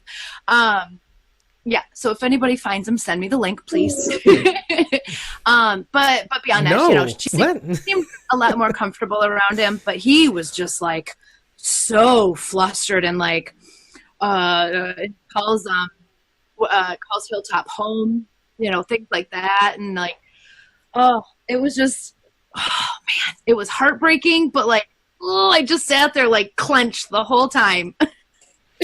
Yeah, Rosita and Eugene need to end up together. I agree. Darren. I think that'd be cute. I don't know. I have mixed feelings about that, and we will talk about that more in the episode where we talk about the sneak peeks. Yeah. But, I mean, I'd be fine either way. but I find that very confusing, though, because if that is the direction that they're going in, and again, we'll talk about this further in the next episode. What's this whole Stephanie thing? What's this home business that he mentions in this episode? Hilltop being his home. We've also talked about a potential death for Rosita too, so Eugene can have it all. Oh, like Alpha, her cake and eat it too. Well, and that is what happens in the comics. Rosita and Eugene are together in the comics. Rosita dies, and then he sparks up this relationship, whatever context it is, with Stephanie. Yeah, but this is very much girl interrupted on this one. It's happening pretty close. Rosita may very well repay the favor that Eugene did, like helping her out there. And that may lead to her having demise, feelings? Ultimately. No, like just how Eugene kind of like helped her with the walkers. Mm-hmm. I mean, in the comic, Eugene is saved by Andrea. I see. Which it goes back to your Rosita taking the place of Andrea's death. Yes. That's interesting. That's interesting. I can see that very well We've happening. come full circle. We've come full circle. That's great. That's really great. What a way to close that loop. I mean, the fact that you brought that up allowed us to kind of, in the most kosher way possible, talk about it, but not talk about it. Darren's like, don't go against me, Mr. Cameo. Eugene doesn't deserve the friend zone. Ha! That's interesting. It's interesting. I mean, I really feel like he's moving on, but he's also kind of like I mean, he's moving from like having nothing to having something and then having two somethings. So I think we'll break that down when we go frame by frame in the sneak peeks in the next episode. To do with himself. And Nisa's even saying Rosita and Eugene shall kiss. I'm like, ooh, well then. You know, we're getting all worked up about it, and we got all hyped over Michonne and Ezekiel's kiss too, which ended up not really panning out into anything. So yeah, but I love the way they did that too. Could be something like that. Yeah, could be. Right? Or you know what? Even like this show has a way of having us doubt everything, and if they end up doing it, wow, what a hack! I'll just say that much. It almost deserves to actually happen at this point, so that we go with what? Wait, that's real? That's happening? What? Right. Stop playing with my emotions, Valhalla. Stop it. And Darren's like, I'm gonna be Josh McDermott next Saturday, and I'll make sure he knows you believe he won't get Rosita. I'm like, well, I don't think he cares. I think he's glad to be on the television show still, to be honest. I hope. He's a good dude. I really think that he's so necessary on the show right now. Eugene? Yeah. Oh my gosh, well, Josh yeah. McDermott, Eugene, yeah. Well, yeah. I mean, yeah, absolutely. Everybody has such an important... I was just talking to my brothers about this last night, too, because they know I'm obsessed with Walking Dead, and they were asking me all kinds of questions, and, and they said... Right, I know, right? And they asked, who's the best character, they said. I said, I can't... That's not a question I can answer, because everybody is perfect for exactly where they were cast to play the part that they were meant to play, and every single person on this show just truly embodies the character that they are, and they're perfect for it. Like I can't picture anybody else playing these roles the way that they do. So I can't pick a best character. I have a favorite, but there's no best character. Well, yeah, it goes back to something I said about archetypes too. Like everybody represents like a type of character. Mm-hmm. And represents a sort of strata of like of every one of us, or at least the idealized versions of us. Yeah, almost like a personality trait. Each character represents a personality trait. Exactly. Yeah. Exactly. Ponytail and all. Nice one, Darren. Yeah, Darren basically says Eugene represents us in the apocalypse, minus the smart brains. That's exactly what I say all the time. Yep, we're all Eugene. Do you remember that part of the breakdown, the teaser, where Judith hands Luke the Russian English dictionary? Yeah. This was in the teaser, and we were saying, what's this all about? Oh, Luke and Judith are connecting, and the Russian English dictionary. Yeah. And like, Russian English dictionary for Eugene, satellite parts. How clever is this little wonder? Very. So precious. Very. Yep. She I recognizes a useful tool when she sees it. Yeah, exactly. Now let's talk about Virgil, because I have been waiting for so long to see Kevin T. Carroll on the television, because I am in love with it. This is going to be like Angus Sampson all over again, except now with insert Kevin T. Carroll. I hope he doesn't die. Right? Like when you said that, that's the first thing I thought. I'm like, you love that character, and they took him away almost immediately. God damn it. It's like, now I have to like not find a way to love him as a person actor. I'm not so familiar with him as an actor. What else has he done? Moonlight. What type of characters does he generally Moonlight? Take on? So there's Moonlight with Marshall Ali. Do you remember him from Luke Cage? Oh, okay. He's the guy who played Cottonmouth. Okay. Okay. He was in that. He was in Moonlight, and they were in that together. Okay. Kevin T. Carroll and him. And then also in the new Stephen King series, Castle Rock. Oh, thank you. Okay. Amazing. Is he our protagonist? Yes. Okay. Thank you. Okay. I knew I recognized his face, but I just couldn't place him. And I watched that so long ago, it wasn't going to come to me. Yeah, I watched that though, the first season of Castle Rock. Yeah, and the second that was him. That was him. He was fantastic. Okay. Yes, he was. Okay, Yeah. all right. Yeah. I So like knowing some of the past roles that actors have taken on because it's not true, but I feel like I can sort of gauge the character they're playing now based on past roles they've taken.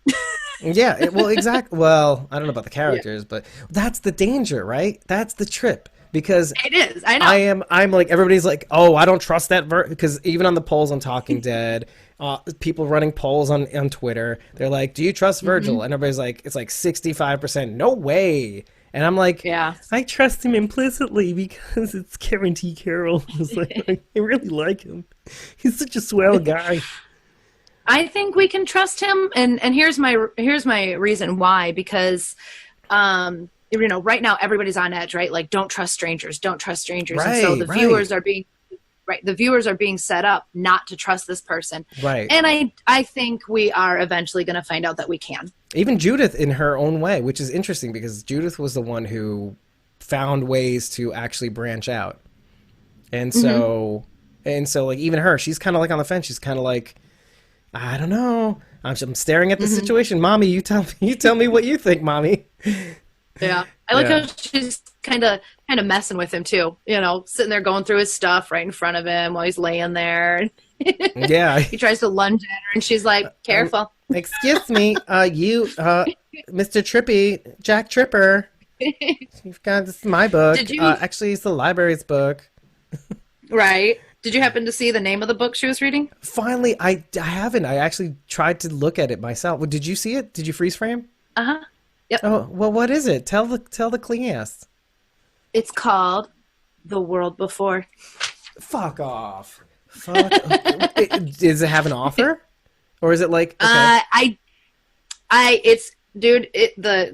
It's so brief, right? You only see the front of the book as she's standing up and walking away. I had to I was like on my space bar like this, like moving frame by frame, trying to get it. Yeah. Well, let's do some. The bottom half of the book looked like it was in a little bit of a shadow, so I didn't catch the author. But the name of the book is The World Before. So I have a really big question, and Dave, I hope you can help me with this. You have in the past. Virgil lives on Bloodsworth Island. This is a real place. Right. I looked it up. Right. That's not my point. Naval it's an base. Island. It's very much an island. Virgil's he's on our land. How the hell did he get there? Where's his boat? That's a good question. Could it have been taken? Or could have, but he doesn't say that. Could it have been washed away? Yeah, that's the thing. It's I see your point. Yeah, just another reason to be suspicious of him is all. Yeah, I mean that really does bring about the question of whether we should trust him at all to begin with, though, too. Yeah. If he had a boat and was able to get back by himself, then Michonne wouldn't be able to bring back the weapon. So I suppose something had to happen to his boat in order for us to find him, and all of this just transpire. Yeah, exactly. There's the reason. Maybe so. You know what's an even scarier thought? What if somebody took his boat and went back to his island without him? And now one of his people or a bad guy? Somebody bad. Yeah. What if something's happening on his island while he's not there? Right. With his boat, and his family and is then stranded. they get back. Him and Michonne get back, and Michonne's left to kill the baddies. Yeah, and so what does that mean when Michonne and Virgil get back to the island?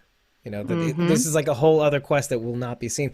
And again, this is something that Chris brought up several weeks ago, I think, with regards to what Michonne's trajectory would be in the coming, which we may not even get to see.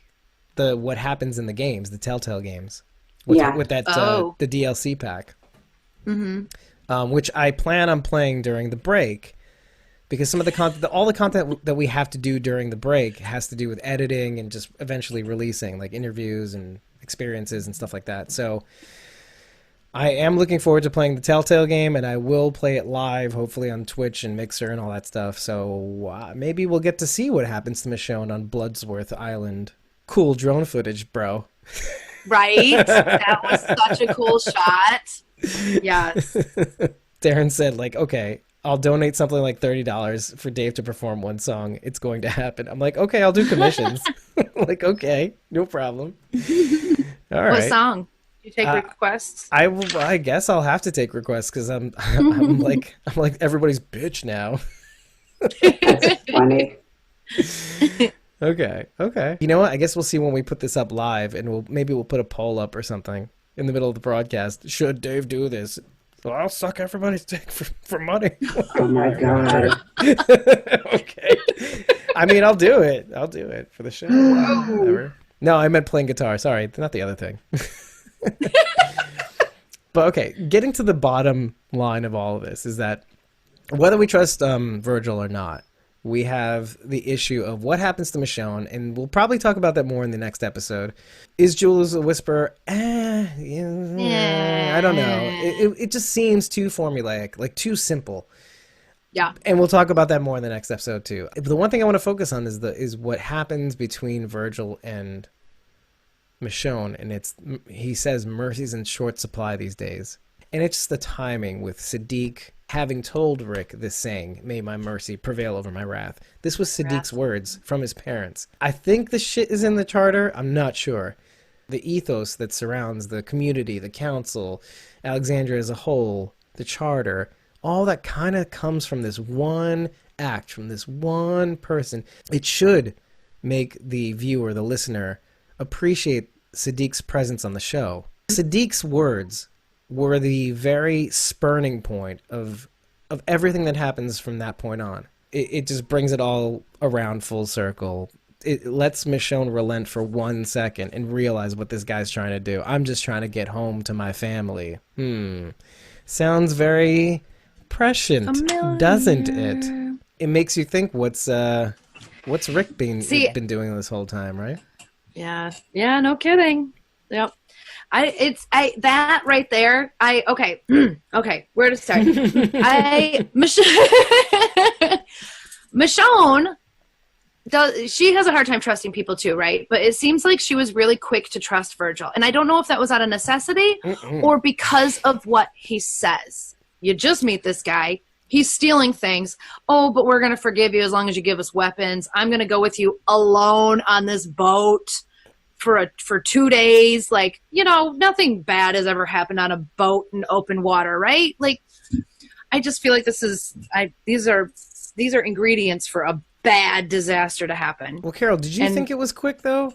I mean, I guess desperate times call for desperate measures, and I guess she probably feels that they're kind of getting attacked on the whisperer front, on what's happening at Alexandria. So she's kind of like on heightened alert, but at the same time very cognizant of the fact that like this threat over here is becoming a problem. So if this guy's got a solution, then I need a solution sooner rather than later to fix what's happening back home. Do you think it's a matter of her trusting him or her saying, I don't have a choice, I got to take this chance? I got to take this chance because I need something. So okay, that would make more sense to me, at least, because her trusting him, like, I don't think it's a trust thing. Yeah. I think that she's apprehensive about it, but she's like, I got to risk it. Okay, so it's a little, worth the risk. It's a little of this, but a lot of that, basically, right? So it's a little bit of what he says about mercy being in short supplies, but it's a lot of what he has to offer, right? Is that what you guys are saying? That makes more sense to me. I think that's if it's actually there to offer, is which is my a whole counterpoint. Other story. Yeah, right. But Judith says it too. She says this could end the war, right? And she said it could, it might. Hey, if Judith says it, it's then we gotta find out. Yeah, right. Some stupid kid. I'm kidding. Yeah, but I found it very shocking that she trusted him so quickly.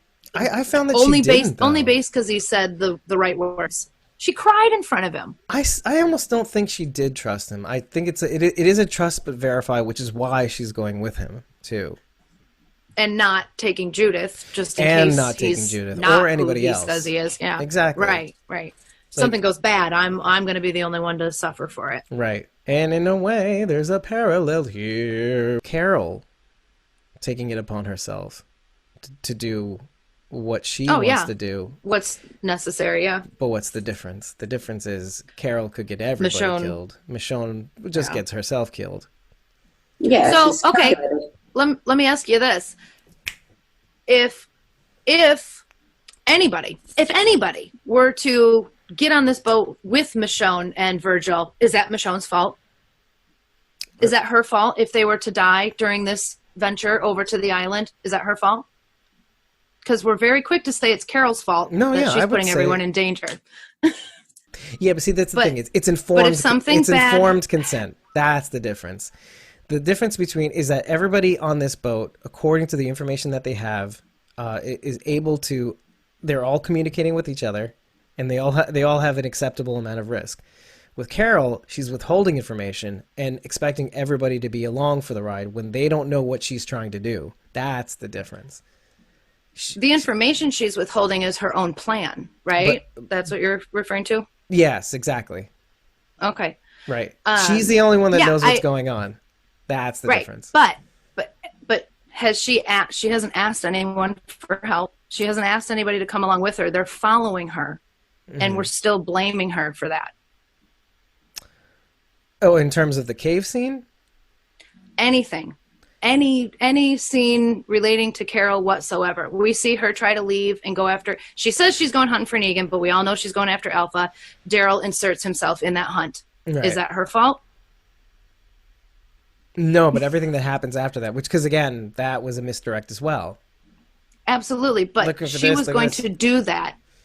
That was her plan. She was always going to do that, whether Daryl was there or not. No. He inserted himself into that. Even what she had told him was false information. Do you remember? Right, about finding it, finding the horn, really and then reporting back. Yeah, everything from start to finish was a misdirect. You know, she never leveled with Daryl throughout that entire episode. I don't know that we can say that for sure. No, we can. We broke it down. I don't. Well, no. I mean specifically the information about. Oh, I'm just gonna look for the horde and then report it back. Like that might have been true. Like she's not gonna take on a whole horde. But it wasn't true. No. The whole her taking the Whisperer hostage proves. Oh yes, that situation. That was never her intention to find the horde. Her intention was to get this hostage, and she lied to him throughout that thing. And if he would have died in pursuit of that, then it is her fault because that's not what her goal was. She didn't ask him to come. She didn't ask him to come. But she knows that he's in tow, and for the wrong reasons. So it's up to her at this point, with information that she knows that he doesn't know, to keep him safe. Would the right reasons would knowing have made him any safer? Knowing would have at least gave him informed consent as a best friend. He would have had the knowledge, but it wouldn't have made his situation any safer. No, but it would have been more acceptable. Like, okay, now I know everything relating to what's happening here. That's an acceptable risk. But if he would have died not knowing the true plan, her true plan, that would have been heartbreaking. Carol's nuts. She's lost it. She's off her rocker. I will admit it. I will admit it. What I will not admit is that she's putting people in this position because they're following her. They're going after her. They're following her. They're choosing to do this. She has not asked anyone for help. She has not put anyone in a position that they did not put themselves in, whether the information's there or not. That's the key point. That's the key point. But that's why I say, and that's why I brought this up. That's how I said, I don't, first of all, and these are two separate things, but I don't blame her for going after Alpha. But at this point, the rest of the group have as much information as Carroll has, and they decide with that information to follow Carroll. And so I see nothing wrong with that. That they would leave Carroll to her own devices is ridiculous. They have to go after her. They have this again. They have the same information. That's the key difference. And this is the starting point. The starting point is sharing of information. That's the starting point. Yeah. Everything else is debatable. Well, in my eyes. And my original the original point I was trying to make though is with Michonne, right? She is choosing to take on this mission alone. But would we blame her? Would we hold her responsible for anybody's death if anyone chose to come along with her? Are we going to hold her responsible for other people's lives the same way we do Carroll? Only if at the point in which she departs does not continue to share information that the rest of them don't have. That's the only reason. After that, it's fine. I agree. Sharing of information is extremely important, and Carroll she could have much better help. Is that what I want to say? She could have been more helpful. She would have much more support. Oh yeah. If she were honest and told everybody what was going on. Right. Yes. I totally agree. Right. But I don't know. I have a hard time. There's no but. I just have a hard time holding her responsible for other people's decisions. I don't think it.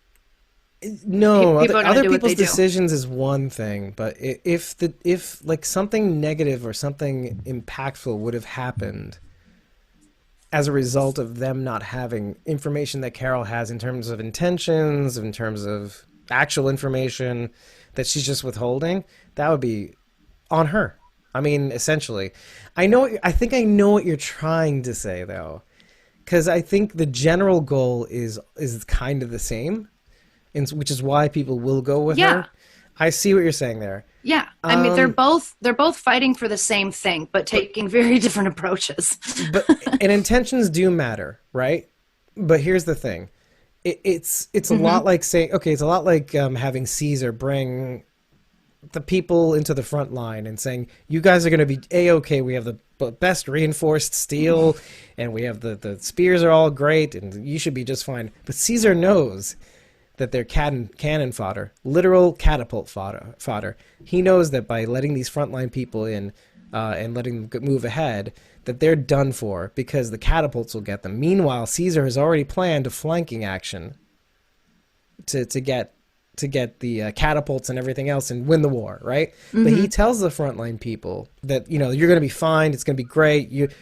I have the best armor and the best shields. It's gonna be great. I'm Caesar. Kiss the ring. It's gonna be great. It's gonna be great. So, but you see my point, right? It's like he's in service of a greater cause. I get it, but Carroll is that, and here's the key difference. Carroll is not the leader. Carroll, they have a council. She's deciding upon herself to take on this role, and anybody else that dies in service of her aims. I mean that. And just like Caesar is on her, but even worse is that she's in no position of authority. She's not, you know what I mean? Like she's not, she doesn't have the will of people. She has the goodwill of some of the inner circle, but other than that, she has no real authoritative role within the community. No, and she's not telling anybody to do any of these things either, which is, to my point, she wants to do this on her own, and like everybody keeps chasing after her, and I expect her to just be like, leave me the hell alone. I'm trying to do this. Like, just stay there. Just get out. I need to do this. Like, that's almost like what I'm feeling for her. That's almost as if they're like, see, that's the whole other point of this coin is that like the community is built on caring and helping one another. That's how it came about, and that's how it exists.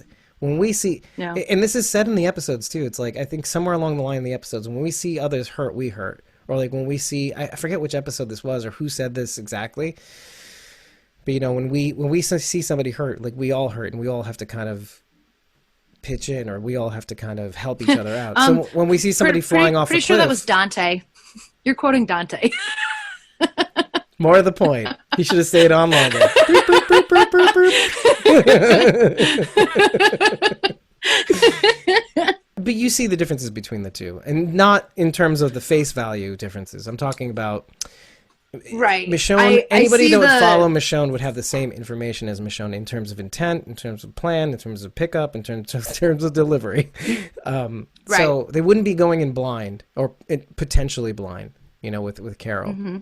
Whereas Carroll has not only different intentions, but she holds different information. And those things will change dynamically as she's progress. Not sharing her intentions. Everybody has the same information as far as the Whisperers go. Carroll just has different intentions, and she's not telling anybody what she's... Right. She has a plan that nobody else is privy to. Yeah. And that's and I think she knows that if she does share her intentions with Daryl, he's going to talk her out of it. And she knows she can. But exactly. See? Exactly. Yeah, it'll come to that. She said, I don't know how to tell you because he knows who'll pull her out of it. You'll stop me from doing what I want to do. Yep. And he's probably the only one that could. That's the thing. She's not even giving him a chance. Because that's how, wait. And I love this conversation. It's patently untrue. Do you know how we know? What? He trusts her. It's patently untrue that he would let her on her own do whatever the hell she wants, because he lets her keep taking those goddamn pills, and to the point where he allows her to keep watch. He trusts her that much to get it done, or to get whatever done, that he would allow her to keep doing it. It's like, okay, well, I trust you. Yeah. I don't know. Right? Yeah. Right? Yeah. Yeah, I was just going to say, I finished my notes a while ago, and then we just kind of kept going off on We went off the page. a little bit. So why don't we end it here? Stick around for the next episode. I don't know when we're going to broadcast it. We may throw an interview in our way. We may do a couple of other things, but we will be having another episode doing the sneak peeks. So with that in mind, we'll see you in the next one, which will be episode 80. A nice little round number, right? Finally. And 80. We love you, and good night. And stick around, people in the chat. Stick around. Don't move. Don't go anywhere. We'll see you next time. Bye, guys. Bye. Bye.